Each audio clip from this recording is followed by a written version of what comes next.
us up top, because that way the wicked won't be in rule. And if the wicked are in the rule, then the world will be right. And that's why the scripture says that their hurtful works are fulfilled. Right. When you look at the way Esau society is ran and how his angels and these other nations have drunk of his wine, it's just hurtful works everywhere you look at. There's nowhere that's peaceful, that's just calm, like, oh, that's just a nice, safe, peaceful nation. Right. Everything is just is corruptible, everything is violent, everything leads to death. Why do you think cancer's at an all-time high? People are just sick. You can't even walk up a flight of stairs. Like why? Why is, I never understood, why is cigarettes actually legal? Like that, how is that legal? And how is that a multi-billion-dollar company? The industry. Every work that Esau has created is hurtful. You don't create anything that is actually brings forth life. And the Lord had it to where now this is the worst it's ever been. And the Lord said, their hurtful works are fulfilled. Yeah, just to add to the elder's point, it goes to show you the hypocrisy of the so-called white man, because he shut down the whole world to so-called protect people, but then they're still selling you shit that destroys your health, cigarettes. He cares so much that he shut down the whole world, but he didn't care enough to ban cigarettes, which is shown to be toxic and obviously cancerous. GMOs, all this shit, he's still pushing it, but we care so much. We're going to keep the liquor store and the bodega open and still sell you some poison. But we care about you. See? That's why this devil's going to pay, man. That's why he's going to have 1,000 years of the harsh captivity known to men. Shalom. First and foremost, I want to give all praise, honor, and glory to Yahweh, Bahasham, Yahweh Shai, Bahasham, Racha, Kodash. Double honors to the apostle elders of Great Millstone, and peace and blessings to the whole elect. In this lesson, I want to go into something that, this was a live stream, street preaching that I believe was about maybe 2-3 weeks ago. And you saw me play what Eldai Tazwam of my camp was saying, basically how everything that Esau creates or everything about Esau is hurtful. And it was something that I was meditating on. I have a couple of precepts. And as I was meditating, I came to, pretty much the conclusion that we have to go back to the blessing of Esau, right? Because when we go back to the blessing of Esau, what was his blessing? Now, this is Genesis chapter 27, just to give you a little synopsis of what's happened in this chapter. Basically, Isaac, the father of Esau and Jacob, wants to bless Esau. So he sends Esau out on a little journey to go get him that venison that he likes so much, so he can make it for him. And then when he comes back and brings it, he'll give him a blessing. But the Spirit of the Lord, which that's why it happened and went down this way, and also Esau did give up his blessing, I believe in the previous chapter, if not the previous chapter, then maybe the previous chapters, right? But pretty much it went down instead where Jacob pretended to be Esau by putting some hair on his body, and he brought him some I believe it was some goats, if I'm not mistaken. Rebecca and Jacob pretty much swindled, well, let me say swindled, but pretty much deceived Isaac into thinking that Jacob was Esau, and instead, as you saw even in the subtitle, says the stolen blessing, which really was supposed to be Jacob's anyways, because again, Esau did sell it to Jacob, right? And you have to be a man of your word. You can't say something and then go back on it, like, nah, I ain't doing it. Nah. You gave it, you sold it, you gave it up, it's somebody else's now. So that's how it played out in the spirit. But basically, Jacob then pretends to be, with the help of Rebecca, his mother, pretends to be Esau.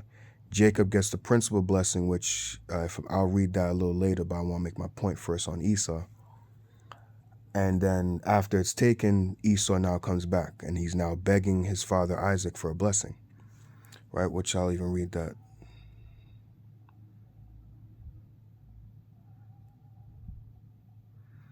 We'll start verse 34. Genesis chapter 27, verse 34 says, "And when Esau heard the words of his father, he cried with a great and exceeding bitter cry, and said unto his father, Bless me, even me also, O my father. And he said, thy brother came in with subtlety and had taken away thy blessing. But remember, right? Well, I don't believe Isaac knew this, but remember, Esau sold his birthright to his brother for the, if I'm not mistaken, for the pottage. And again, like I said, you have to be a man of your word. You can't, hey, yeah, I'll give you my birthright, sell it off to you. But then it was like, nah, I wasn't really doing it. Nah, the Heavenly Father saw that, right? Verse 36, and he said, is he not rightly named Jacob? For he had supplanted me these 2 times. He took away my birthright, and behold, now he had taken away my blessing. And he said, hast thou not reserved a blessing for me? And Isaac answered and said unto Esau, behold, I have made him thy lord, and all his brethren I have given to him for servants. And with corn and wine have I sustained him. And what shall I now do unto thee, my son? And Esau said unto his father, hast thou but one blessing, my father? Bless me, even me also, O my father. And Esau lifted up his voice and wept. And Isaac his father answered and said, behold, thy dwelling shall be the fatness of the earth, and of the dew from heaven above. And by thy sword thou shalt live. Right? So this man lives by his sword, which what? A sword is an instrument of what? Of death, of killing. A sword is not meant to bring life. A sword is meant to take life. So if Esau is blessing me that what? By his sword he shall live. If you go back listening to what the elder Atazman was saying, how nothing that this guy comes up with is ever good. They don't bring life into anything, whether it be through technology, whether it be through, certain philosophies that they put out there. One that comes to mind is the dynamic between men and women right now, how that is broken and destroyed, right? How men have been pretty much, because women have their minds have been gotten into feminism, whether women realize it or not. They have a feminist mindset. So now what? Men have checked out and men have gone their own way. They've either gone to Thailand or these other places to find actual women, submissive women, or they've just completely checked out and just not dealing with women at all, right? But that's all under this man's rulership, promoting certain things such as feminism to him, saying that a woman can be equal to a man when that is not true. We were not made to be equal, right? But again, going back to the point, like the elder was saying, how nothing that this man makes is ever good. He doesn't create life. He doesn't produce life, because again, going back to his blessing, what? His blessing, what? He shall live by a sword. And again, right? That whole living by the sword, a sword it doesn't produce anything. It doesn't bring life, right? It only takes life. And that is what a sword is known to do. So that is why everything that this guy does, everything that he touches, death follows, right? Matter of fact, let me see. I had a precept here, not Proverbs, sorry. Psalms, right? Because they're also known as the sword of the Lord, right? This is Psalm 17 and 13. Arise, O Lord, right? Which Lord, all caps there, is the Heavenly Father's name. So that would be Yahweh. Arise, O Yahweh, disappoint him, cast him down. Deliver my soul from the wicked, which is thy sword. So they are the sword of the Lord on the left-hand side, right? So again, a sword is only meant to what? Bring destruction, death, pain. A sword does not create. A sword is a weapon and a tool of war. And that's all this guy does. That's all that the Esau Edom, beginning with the elites, and not just Esau Edom. Not just the elites, but all of Esau. They're all violent. They're all bloody men, right? I believe there's a scripture that says that save me from the violent and bloody men. Maybe the Lord's will I'll find that, right? But of course, we're starting with the elites because they're the ones that have the ability to make push the world in a certain direction, or push the world in a more wicked direction than your everyday average Edomite. But don't get that twisted. From the top to the bottom, they're all wicked. They're all destructive. They all have a perverse mind, right? So this is why Esau cannot do anything, because he is the sword of the Lord. His blessing is the sword, and he shall live by it. So they will always be what? And a sword is what? Adversarial, right? And isn't this man also Satan? So again, that's why he can't do right. He can't do anything good. He was not made to do good. He was only made to do evil. That's why he's also known as, in Thessalonians, if I'm not mistaken, as the son of perdition. Perdition meaning destruction. So if this guy is slated for destruction, what do you think he's going to lead everybody to? He's also going to lead everybody to destruction. He's also going to lead everybody to death, because that's all a sword can do. It's an instrument of war. It's an instrument of death. And that's what Esau is, an instrument of death. But he promotes and makes it seem as if what? He's doing something, good in the earth, and maybe he's progressive and things like that. He's leading people to something right. But really, these vain philosophies that he has people follow and things like that have really what? Destroyed the minds of the people, right?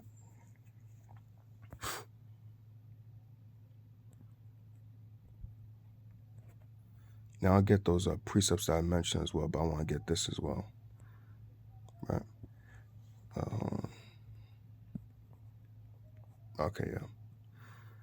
This is Revelation chapter 6 and verse 4. It says, "And there went out another horse that was red, and power was given to him that sat thereon to take peace from the earth, and that they should kill one another. And there was given unto him a great sword." Right? Now it says what? That there was another horse, right? Which horse represents power. But it says that horse was what? Red. And who's the red man? Esau Edom. It says he came out red all over like a hairy garment.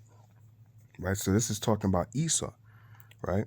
"And power was given unto him that sat thereon to take peace from the earth, and that they should kill one another. And there was given unto him again a great sword." And who lives by his sword? Again, Esau, right? Now, when you go to, matter of fact, hold on. Now, when you look up this, says what? The U.S. has been at war 222 times out of 239 years. Says, this is an article back from 2017. It says, "This morning I discovered an interesting statistic. America has been at war 93% of the time, 222 out of the 239 years since 1769. Right? The U.S. has only been at peace for less than 20 years total since its birth. I want to get a better understanding, and look at other countries in the world." Right? And basically he goes into bringing the other information out. But that's how much America has been in war. It's been at war 93% of the time. Why? Because again, the man of sin, that's all he can do is what? Bring war, bring death, bring destruction. Again, the son of perdition. Right? Let me bring that out since I mentioned that. This is why nothing he does is ever good.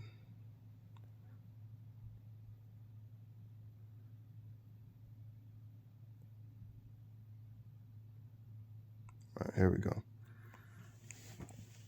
2 Thessalonians chapter 2, verse 3. "Let no man deceive you by any means, for that day shall not come, except there come a falling away first, and that man of sin be revealed." And how is he being revealed? Like what I'm doing right now, and many other brothers are doing right now, right? By revealing what, matter of fact, I believe it says it a little bit later. Yeah, in verse 8. So I'll probably read to verse 8, right?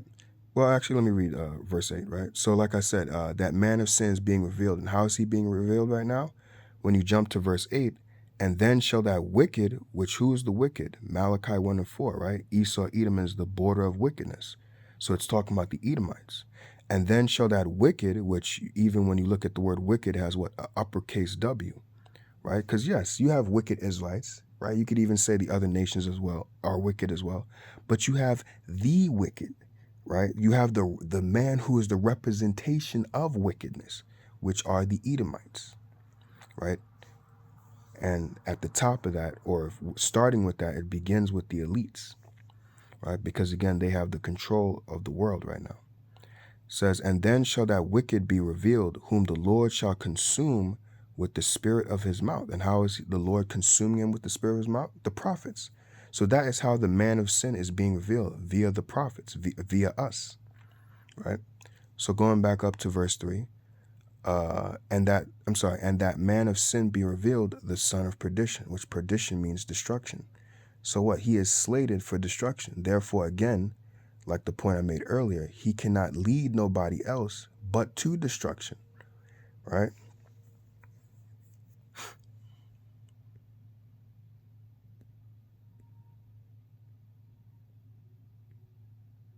I just want to see, was there any more that brother said?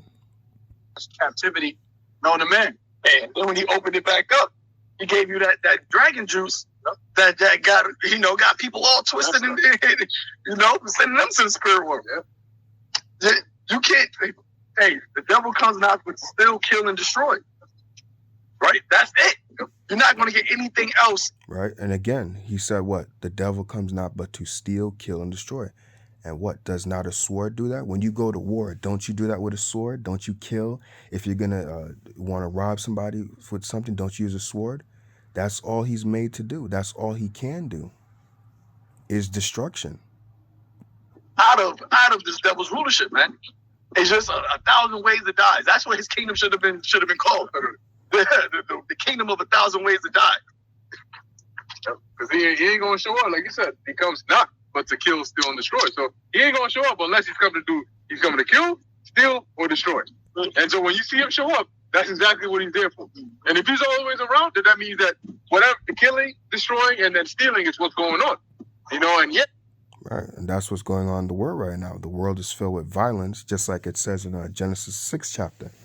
Right, the earth is filled with, the world was filled with violence, and right now it's filled with violence again. Right, but also had Maccabees as well, because it tells you something that perfect. All right, this is First Maccabees chapter 1. I'm gonna start at verse 7. Right, but getting into this history, this is going into after Alexander the Great took down the Persian Empire, right, and eventually this is when the Greeks came into power, beginning with Alexander, but then Alexander had his contemporaries underneath him. I'm going to try to remember their names as best I can, but you had Ptolemy the First Soter, and from him comes the Ptolemaic dynasty. You have the Seleucids, you have, it's been a while actually. Cassander, if I'm not mistaken, Lysimachus, if I'm not mistaken. I believe there was one more, Antigonus, if I'm not mistaken. It has been a while. But the main two that I will say that's a little bit more important is the Ptolemaic dynasty and the Seleucid dynasty, because that's what when you read Daniel, the 11th chapter, that goes into pretty much the wars between those two families fighting, between the Ptolemaic dynasty and the Seleucid dynasty, right? Which the Ptolemies controlled Egypt and a little bit of Africa, and then the Seleucid line pretty much controlled what that part of Syria, Israel, and going into Asia and things like that. So that's pretty much the region that they controlled, right? But again, verse 7, it says, so Alexander reigned 12 years and then died, and his servants bare rule everyone in his place. And after his death, they all put crowns upon themselves, right? So after he died, like I said, you had his contemporaries underneath him. And like I mentioned, one of them, Ptolemy the First Soter, but obviously he had sons after him. Same with the Seleucids. I forgot the other two. I'm not going to lie. If I'm not mistaken, Cassander and Lysimachus, those lines, they had generations underneath them that came, right? So it says, after his death, which is Alexander, they all put crowns upon themselves. So did their sons after them many years, and evils were multiplied in the earth. See? So you can be sure that that death also multiplied in the earth. This man, again, cannot do anything good, just like the elder was saying that this guy just does nothing good. How is, like he gave the example with smoking, how is smoking a million dollar business? Something that destroys your body. He makes pretty much a cancer stick, as people call it, to destroy your body and sells it to you. Like, what can you say to that? But he says he's here for you. And like the brother Ashiar says, what they caused the lockdown, they care so much for you, but yet they couldn't think to get rid of the cancer sticks that they sell to people or that they still produce and manufacture. But he cares so much for you, though, right? When are you people going to wake up and see that this man is the devil? And when we say the devil and Satan, we're not talking about that imaginary character that you think is in the underworld. No. Devil means deceiver and Satan means adversary. That is what this man does. That is what he is. He is a deceiver. He does nothing but lie to you. And he is an adversary to you. He talks sweet to you, yes. But sorry, hold on. He talks sweet to you. Where is it? Talks very sweet, right? Actually, Psalm 55:20. He had put forth his hands against such as be at peace with him. He had broken his covenant. This man is not a trustworthy person that you can trust him to keep his word. Right? But verse 21 is the point, right? Like I mentioned, they talk sweet to you. The words of his mouth were smoother than butter, but war was in his heart, right? See, again, war, destruction, death, how to overthrow you, right? That's why it says in Sirach 12, never trust thy enemy, right? Which I'll get that afterwards, because I don't want to butcher that, right? But it says the words of his mouth were smoother than butter, but war was in his heart. His words were softer than oil, meaning sweet words, smooth words, right? Choosing the right words to say to you, stuff that will comfort you, make you trust him, confide in him. Oh, I could definitely trust this guy. But yet were they drawn swords. See? War, swords, that's all this guy is about. See? It's all tied to him.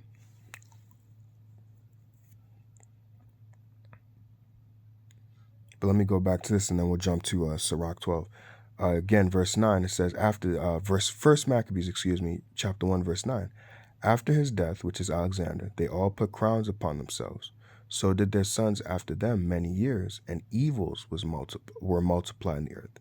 So you see, when the Edomites are ruling, evil gets multiplied in the world. And that's why the world is in the condition that is in now. Right? Oops, now I need this.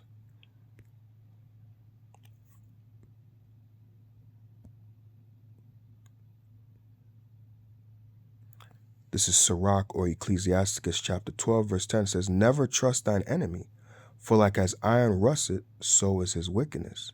Though he humble himself, right? Again, his words were softer than oil, yet were they drawn swords, right? His words were smoother than butter. Though he humble himself and go crouching, yet take good heed and beware of him. And thou shalt be unto him as if thou hast wiped a looking glass. And thou shalt know that his rust had not been altogether wiped away. So what? You're going to see that he's still the same devil. You're going to see that that rust, that wickedness is still there. His deceit, his deceit. You can't trust him. He's never going to change. Right? Verse 12. Set him not by thee, lest when he hath overthrown thee, he stand up in thy place. Neither let him sit at thy right hand, lest he seek to take thy seat. And thou at the last remember my words and be pricked therewith. See? So you can't let this guy be by your right side. You can't trust him because he's going to seek to overthrow you. He's going to seek to what? Do something evil to you. Again, going back to Psalm 55. Let me get that again. Right? The words of his mouth were smoother than butter. He will talk pleasant words to you. He will say smooth things to you, right? Smoother than butter. You ever touch, I'm pretty sure a lot of people touch butter, but next time rub your fingers together with some butter, how smooth that is. That's how smooth Esau can talk to you, right? But what's in his mind? What's in his heart? War. Again, how to overthrow you, how to destroy you, how to deceive you. That is why he is known as the devil and Satan. That's what he thinks in his mind, how to deceive you, right? In your mind, it's all good. It's all peace. Remember, it said up in verse 20, what? He had put forth his hands against such as be at peace with him. People will be at peace with this man. But what is in his mind? How to destroy you, how to be, his mind is thinking how to be at war with you. Excuse me, right? That's what's in his mind, how to destroy you, how to overthrow you, right? But war was in his heart. His words were softer than oil. You go touch some oil again, do the same thing, rub your hands with some oil, right? See how smooth and how silky smooth that is? That's how he can talk to you. But what again, what is he thinking about doing? Yet were they drawn swords. This man is thinking again, what? What is again a sword needed for? A killing instrument, to go to war with. And is not his blessing the sword? Did not the blessing say he would live by a sword? So that's why this guy is what? All about destruction. That's why he can't do anything right. He can't bring life. That's why he can only deceive people to make people think that it's life, but really it's not. Same thing with this MOTB. He's going to deceive the world into taking it. But what do we know in, if I'm not mistaken, in Revelation 16, it says those that took it got a noisome and grievous sore, which when you go into that word sore in the Greek, it's an ulcer. Look at that. But yet it's going to be seen to be something that's progressive, that'll help people out. You already have a guy that's, I think he was playing Civilization 6 or some game like that with his mind. It's going to be seen as something to heal people who are paralyzed, give sight to the blind, right? But that's the deception. But what? And that's what's going to cause people to die. Again, he can't make anything good.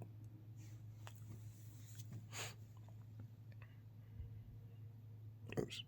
So that's it there. It was just something, something I was meditating on about, that lesson, and I had it in my back pocket for a while now, but just been a little busy, tied up with things. But it was something I was meditating on. That's why you can't trust this guy. You can't, and when we say this guy, we're not talking about one person. We're talking about Esau, Edom, the Edomites, right? Beginning with the elites, when they come out with any devices, any plans, things like that. These 15-minute cities, the MOTB, all these things is really to overthrow you, to destroy you, to control you, to have power over you, to pretty much be a god over you.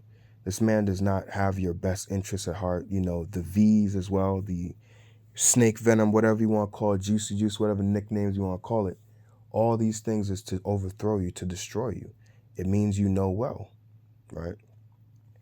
So, Lord's willing, this video is edifying. I want to give all praise, honor, and glory to Yahweh, Bahasham, Yahweh Shai, Bahasham, Racha, Kodash. Double honors again to the apostle, elders of Great Millstone. Peace and blessings to the hopeful elect. Shalom.